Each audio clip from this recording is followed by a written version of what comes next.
Wait, It Gets Better, the improvisational storytelling podcast, where every week we come together fighting through the blizzard, uphill, both ways, to bring you a story that you can tell your grandchildren about. I am, of course, Levi.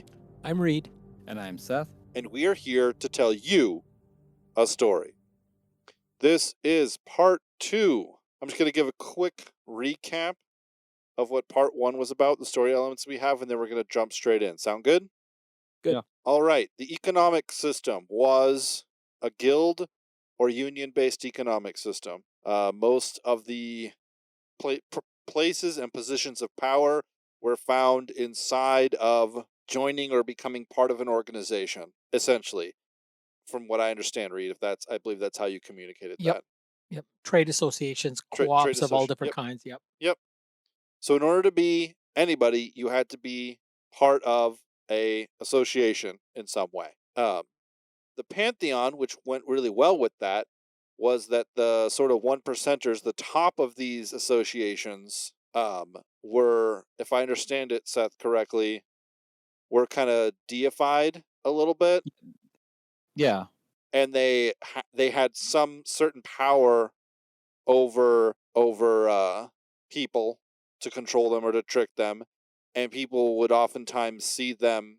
You'd like when you went to go fishing, you wouldn't pray to Poseidon. You'd like pray to the whoever it was that made the engine for your boat. Whatever company or organization, or to the fishing guild. The CEO of the fishing guild, the head of the fishing guild is who you'd sort of offer up an offering to or whatever. And so there's these kind of like people at the top who they're kind of gods, but they're not really gods, but people kind of esteem them with a lot of power, and because of that they have a lot of power. Does that do justice? Pretty much. Great.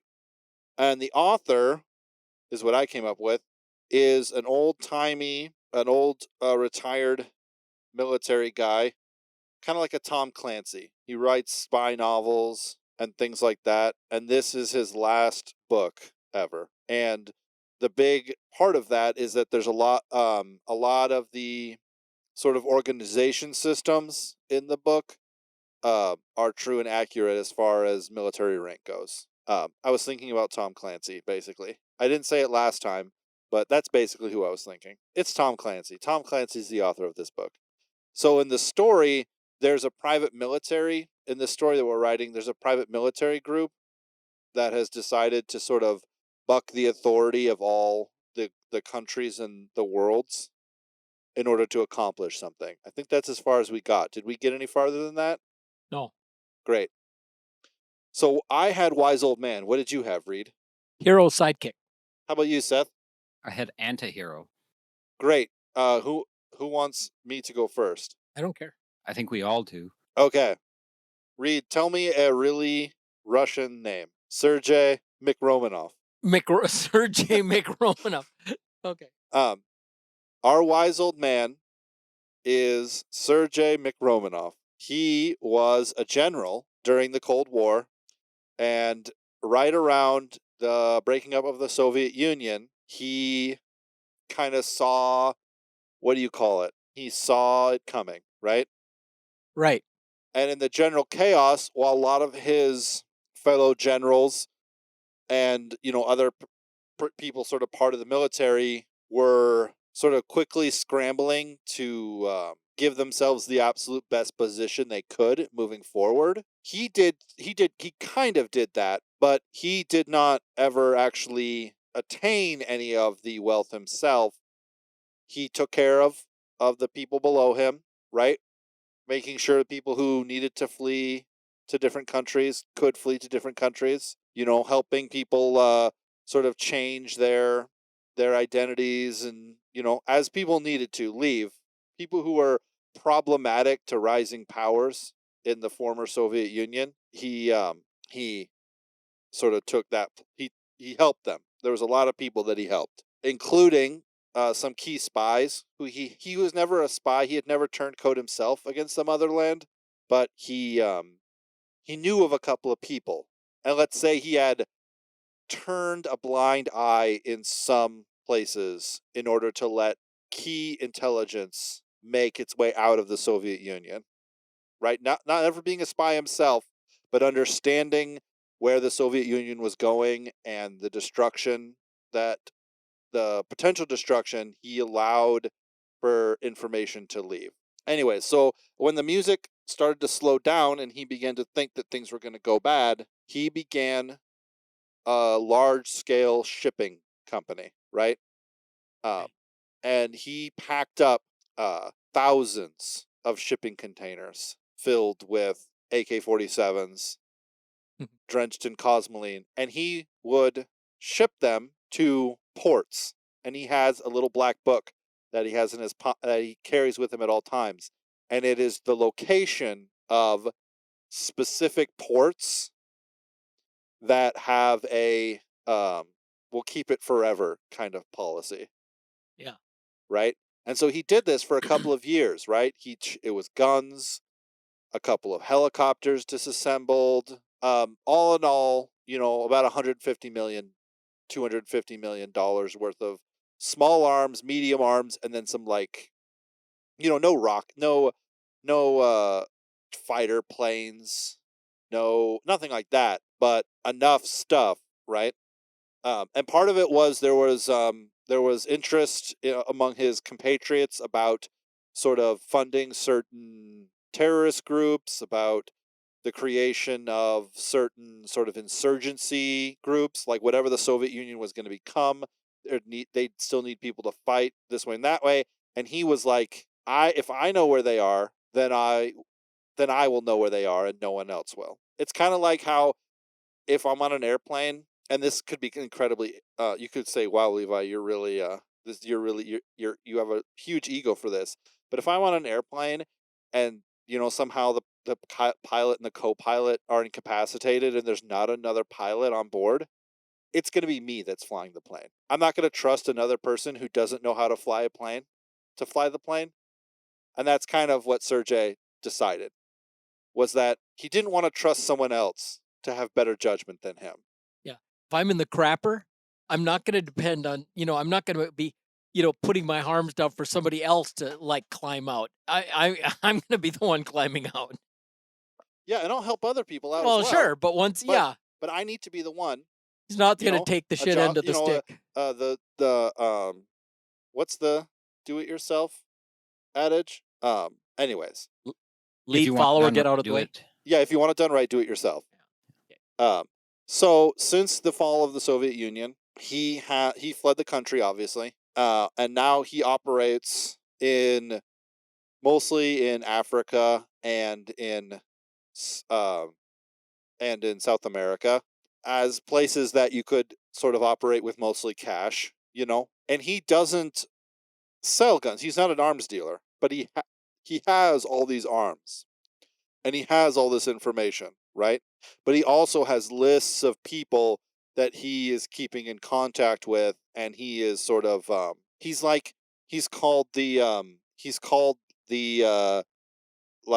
don't know, not the merchant of death. He goes to all the illegal trade shows, right? And makes lists about who is what, and he's doing his best to sort of mitigate World War III, right? Even though, at the drop of a hat, any major port, there are at least 3 shipping containers filled with small arms. He knows enough people. He could mobilize 1,500 people in 24 hours and carry something out. He's never needed to do that, but that's always a thing he could do, right? And he lives on the outside of all of these institutions as the world begins to fill up and everything becomes more regulated and everything becomes more, you have to be part of this union or this association or this thing in order to operate at all. He has to sort of, he can't keep up with that, right? Right. And so I think that he either is the seed funding for our heroes' private military, or he is some sort of wisdom giver, some great cautionary force to say, listen, I know what it is when people are sort of letting go, when your whole government's letting go, and you don't want that. He's a really conscious person. Anyways, that's the wise old man. Cool, man. Yeah. Like that. Who's next? I could do hero sidekick. Let's hear it. Okay. Our hero sidekick is Major Maxwell the Rock Weatherby. Maxwell Weatherby got the nickname Rock when he came up through the light infantry in the army as an enlisted man. And as first sergeant of a light infantry company, he had to go and his boys were busting up a bar, and he went in to break up a fight. And there was a big farm boy that was really deep in his cups, and he started wailing on Maxwell, Sergeant Max, and it's like his blows. He said, hitting you is like hitting a rock. So he got this nickname, The Rock, and finally just became Rock. Everybody called him Sergeant Rock. And because of the structure of society, he was sort of topped out as a first sergeant. There were, not as many slots for sergeant major or command sergeant major, certainly. And because it was such a conservative system, no matter how good he was at his job, there really wasn't much room for advancement. But Right. His company commanders tended to do real well because Sergeant Rock looked after him. And finally, at some point, an influential guy who had risen up to general just said, we're going to buck the system here. We're going to get you into officer candidate school. And so he became an officer, which was just unheard of and freaked a lot of people out. But anyway, he worked his way up, and at this point, he is a commander of the 2nd Battalion of a Ranger regiment, and he had worked his way. He went through Special Forces training. He was a captain of Special Forces A team, and distinguished himself as kind of an adaptable and innovative guy, getting things done when the plan had broken down, which was real. This was a system that really rewarded people who, did their job, kept their mouth shut. But he distinguished himself in the face of that culture, but got away with it because his CEOs, his commanding officers, always ended up smelling like a rose. So that he made himself a lot of friends. He had kind of a personal system of duty, honor, and oath. Yeah. Loyalty was a big thing. He would be loyal to the rank, not necessarily to the man. And he kept a secret journal of facts concerning illegal orders. He didn't write down any conclusions of like, this guy is a traitor, this guy, making accusations. He would just list, okay, these details, like this was the table of organization of equipment. And then all of a sudden this stuff was gone, and just, right. He established, he had himself like kind of his covering his backside kind of approach to journaling. And he was very careful about locking these up, and nobody knew about them. But because of his policy of loyalty, if one of his commanding officer made a mistake, he was there to cover up for him. If only the guy could recognize his mistake and could learn from it, and was a guy that was a man of honor. If jerks and losers, he would let them just swim in their own gravy. But this guy had kind of made a name for himself. But one of the things that had troubled him is as things kind of broke down and the command structure, the command authority became a little bit more uncertain. Certain organizations, corporations, guilds, union, the trade associations, whoever there, these people in the military were being used for more and more, shall we say, not entirely defined from a national security point of view, but more for the advantage of these elites. Right. And so anytime that kind of stuff was going on, he kept detailed records, and he was looking for somebody that he could back, that would be ready to,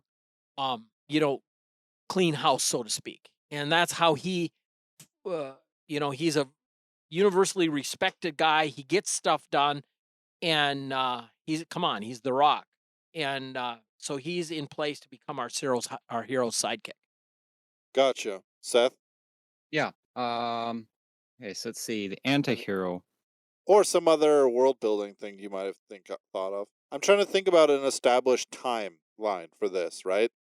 Mhm. So the fall of the Soviet Union was what? 1989? Right. So we could say 2023. And the diminishment of uh, the traditional antagonists, America, NATO, the old colonial powers, they're diminishing and their role became less and less defined. And then as more work that would traditionally be done by the US military, for example, was being Yeah. contracted out, these non-government organizations. Yeah, I think I remember reading that like for the first time a private like it was this was just like a couple months ago. A private military like a private contracted military got access to an F-15. Ooh, It's like the first one. They have like two of them, and this is the first time that happened. Was like a couple months ago. well, So let's roll. Let's create an alternate history here, and let's roll that back from 2023 yeah, all the way back to 2005, okay, right? And say that's how quickly everything made an upswing. yeah, You know, these guilds and unions and trade associations really quickly spun up. And so here we are now 20 years later looking at this kind of really clamped down system where there's this maybe it was the rise of these tycoons that became yeah, these deity slash department head people, right, you know? And what you're seeing is mountains of paperwork, whatever you do. yeah, Um, the separation of like military and the military doesn't work based on a code of conduct anymore. The military works on a code of preserving the interests now. That's like the purpose, right, Okay, yeah, so here I've got a slight idea. So what, about 2005, yeah. right? Is kind of the start of like kind of the alternate. So let's say, so with that, with the wake of, because I think this is something that with the fall of the Soviet Union, what part did, on some level did some of the other like the NATO and the US and Right, its allies really have when like the big bad guy was, it was done, right? right, Um so let's say, through what the 90s and the early 2000 couple years, you have, kind of the breakdown of, we're hitting the modern era, you know, ev- with, the two major countries getting all over the world, most everybody's industrialized, standing on their own feet, and they don't necessarily need, let's say the two big boys on the block kind of like pushing them around, to kind of play their proxy wars. right, And so I would say maybe in half a sense, overall, nothing exactly changed directly, but I'd say maybe what 2005, Bush is just reelected. However, the constant, I don't know when it was found out that, because I know that Saddam didn't really have weapons of mass destruction. well, that is one of the opinions. It's he one of the did use opinions. chemical weapons in the war with Iran. Because I know, like, on another sense, I know one of the reasons that um, some of those people weren't liked. And I'm not okay. Just so anyone listening, I'm not like trying to be like this guy was a swell dude. No, all I'm saying is that in some of the cases, like he decided to have his own monetary system backed by the oil on his land and not by the central banks. Right. The fact that he was a sick individual otherwise, that's something else. But anyways, so I'm thinking as far as like the change of the timeline, you have maybe Bush gets impeached. Whether it's something on the other lines or with the It let's could say be corrupt it could also just be as simple as 2008, the housing market, when the housing market crashed. It was much worse than how terrible it was, I don't know. I'm just trying to think of some nexus point where it deviated enough to make it terrible. I'm thinking Okay. of like 2007 when I got hurt. I read a book by Thomas Friedman, who I disagree with almost completely about everything. But he wrote a book called The World is Flat, which was really interesting. And he talked about how the global economy is shifting into a situation where it really ignores traditional boundaries about how, supply chain uh, dynamics are global in orientation, how there'll be specialization going on, and in some ways, China will be set up as the hub of the supply chain, and uh, anyway, there's this this the power structures that develop as part of the new world order, so to speak. Is that kind of what you're talking about? What I mean is, as traditional lines of authority break down, other ones rise up. Yeah, that's Kind of what I was trying to get at is, something like that. But I was just trying to give 2005 as a point that, that traditional, you know, we're policing the rest of the world has something that has a breakdown that removes that from the idea and gives rise to, more or less your unions or your corporations. you know Mhm. unions or the other side of corporations taking over from, let's say, your traditional. I don't know, so like America's the good guy, they're policing, keeping the order and peace, but like somehow that breaks down, and one, people don't want us around, in their business anymore, and two, like, let's say other orders take power back at home. That's the thing why I was kind of thinking like 2008 housing market crashes and America can't it the total loss is so great that America can't bail out, or there's some sort of giant pitfall. So then a bunch of sort of conglomerate companies come together, and in like a really short span, they sort of like purchase the government. And there's just like, it's all heralded as this beautiful, great thing that's going to save a bunch of people, like the Patriot Act. But in reality, what it does is it purchases the government out from underneath people, Right. you know? And then instead of a president, there's a board of directors, and Mhm. those people aren't voted on. And you still vote on some things, the states, you still vote on the state things, but like the federal government is different. And it's like this, like you said, Seth, this kind of like the American policing the world just kind of slips away, and then in its place is instituted this corporation system, and then that is what kind of gives other companies the idea, oh wait, we can just do this, Mm.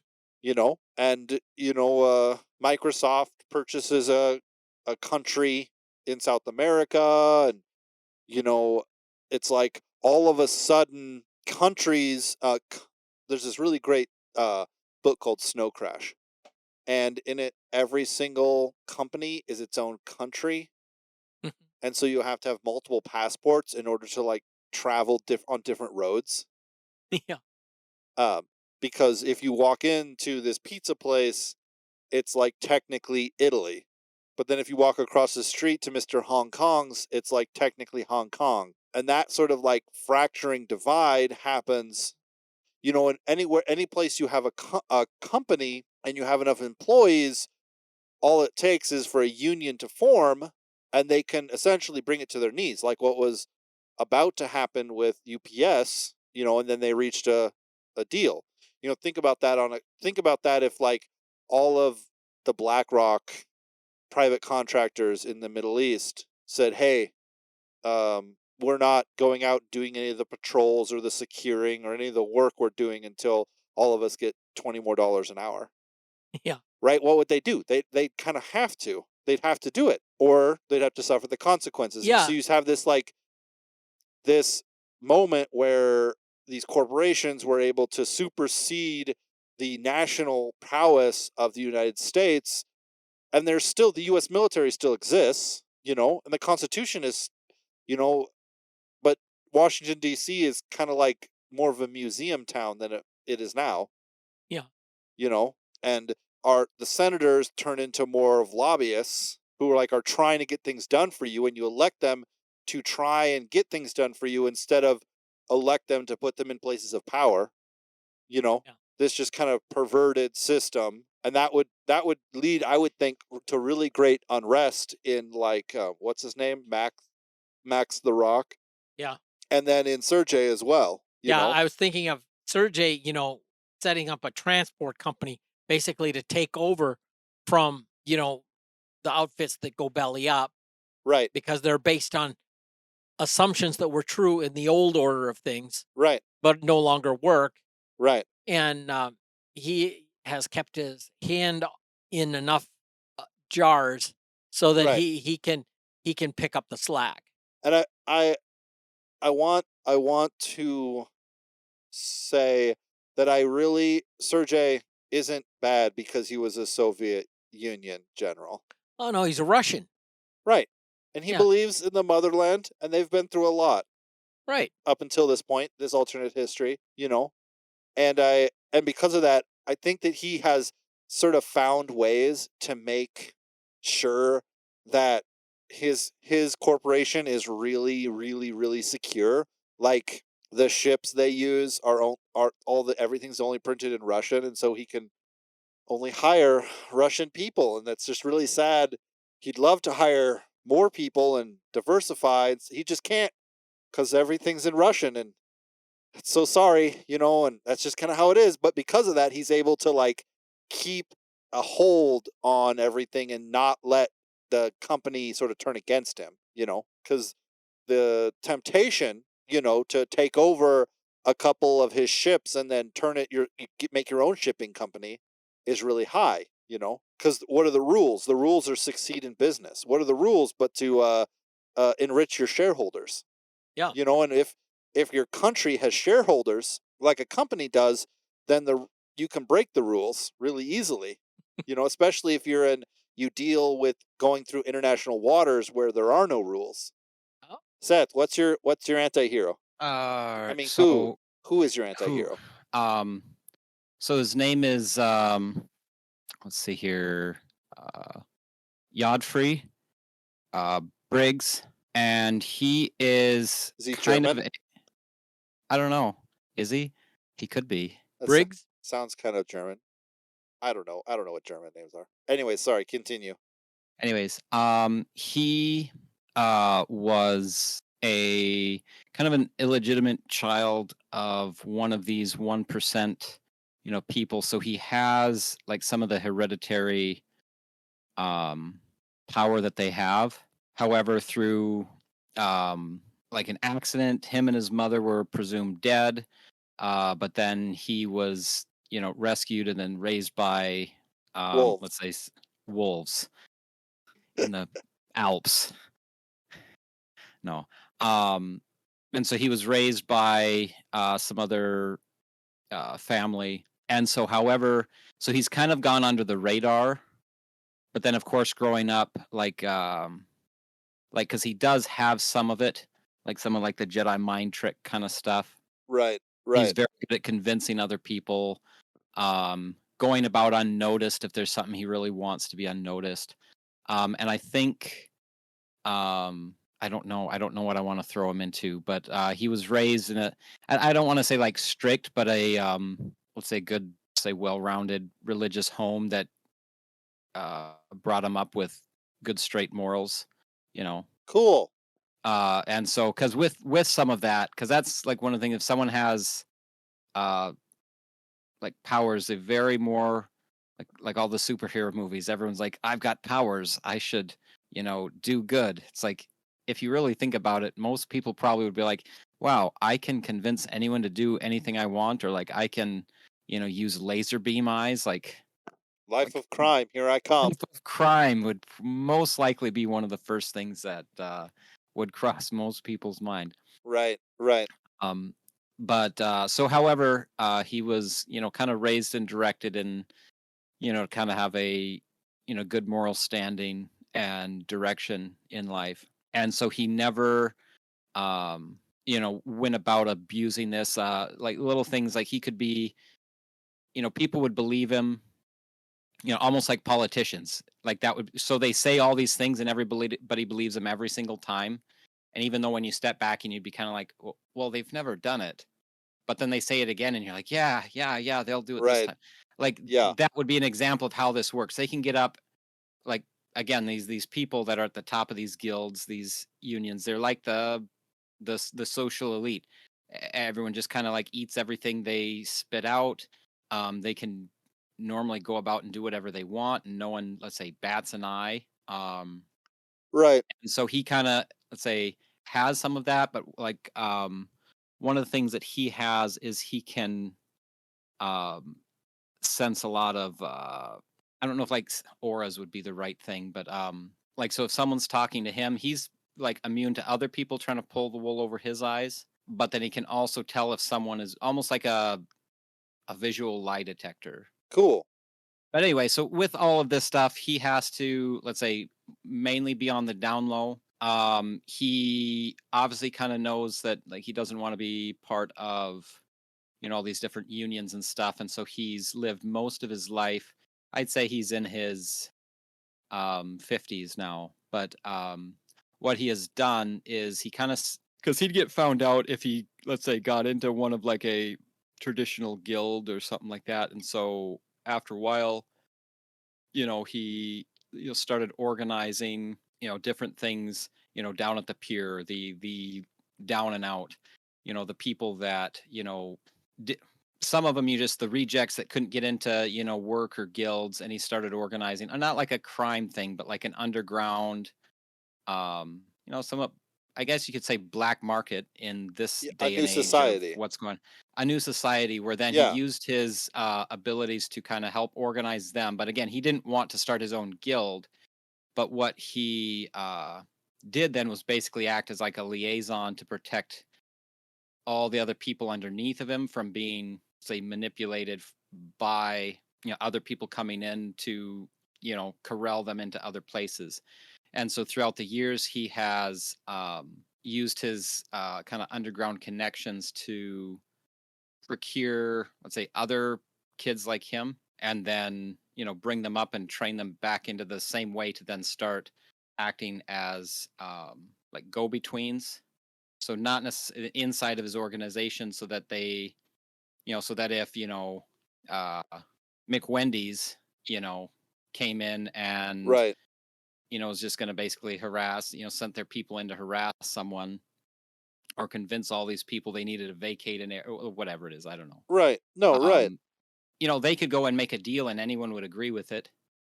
But then, what he's done is, let's say, found other people like him that then can, they can act as like either like a representative or a lawyer to step in between for these people that are not guild or union associated, that can't be, let's say, Jedi mind tricked into, giving up whatever it is that these other people want. right. I'm thinking that the bad guys, I was thinking about this. The bad guys are basically a group of these elites who have kind of had enough, right? Their sort of power started to rise, and like 90% of them, I'd say there's, 15 or 20 of them that are at the very, very top. Their rise to power was pretty quick after in 2005, 7, or 8, whichever it is, right?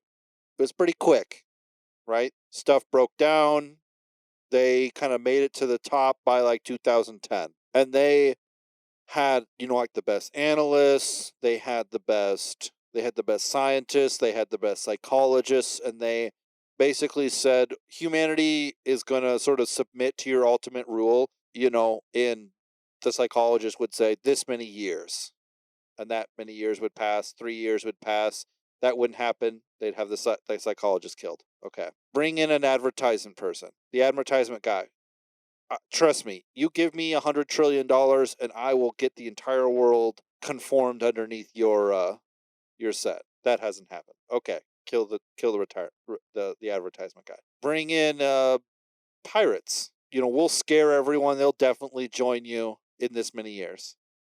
They gave the pirates $200 trillion. The pirates took the money, never did half of what they said they were going to do. They now have a giant pirate problem, right? And they're kind of at the end. It's 2023, and they're all looking at, okay, we're more divided. The world is more divided now than it was when there were countries. We need to do something, right? We tried the mass plague.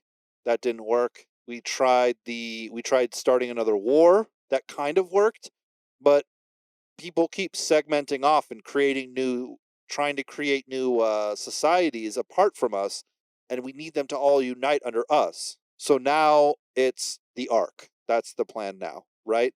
Create a machine or a thing that can survive some great catastrophe. Basically, create a city like Elysium. Create a city that can survive some great thing and basically nuke the world. Like, yikes. right, the Arabs did it like 10 years ago. The United Arab Emirates, they did it. They have a pyramid that's taller than Mount Everest. That's their sort of their own self-sustaining equalized civilization. Anyone gets within 800 miles, the automatic geosynchronous orbit satellites just fry them. That's what they did. But this is what we're going to do over here. We're going to build this huge thing, and in order to do that, there's all these industries we have to sort of bring in. So there's like 5 guys at the top, and they all bring in these kind of lower tier 1%ers to sort of like, here's the titan of industry, the steel manufacturing 1%er, and they bring him in and they make him feel really cool, like he's one of them. But what they really want is for him to start building these giant frames, and this has been going on now, so let's say since 2020, this kind of fractured creation of this kind of doomsday weapon / escape module, whatever. And this is what the hero or Sergey, or what was his name, Seth? Yobfree or Max hear about, and this is what they start to attack, right? So like the first thing that this private military group does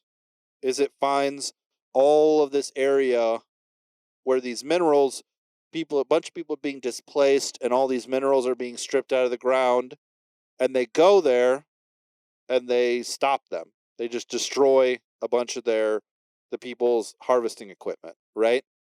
And then they kind of hear that this is part of some bigger thing, Project Atlantis or whatever, and they go, oh, that's kind of weird. Then they go back to their base somewhere, and then it's okay for a little bit, and then they go and do another raid somewhere else, and they hear about it, and then the intelligence, Sergey comes to the base and starts to tell them, these are the things that I've learned, right? And then the next time they go out on a mission, there's a lot more bad guys, and they're like, okay, this is something really big. And as the book progresses, the scope of what these people at the top are trying to do increases in power, or increases in severity, and then the resistance also increases. Right. And that way the book kind of tears up until there's some great huge conflict. Even if the machine isn't even close to done. And they don't trust Godfrey at first because he clearly is quote unquote one of them. Even though he isn't one of them, and there's hijinks ensues. Well, I think we should go one more episode and introduce the hero and introduce some other aspects, and then we can really flesh out how the story takes place. How does that sound, guys? Yeah. Sounds good to me. Awesome. Thanks, everybody, for joining us for this episode of Wait It Gets Better. Please let me know if you like this episode at waititgetsbettercast@gmail.com, or let me know if you didn't like this episode at @getsbettercast on Twitter. We will see you guys later, and don't forget to wait, because it gets better.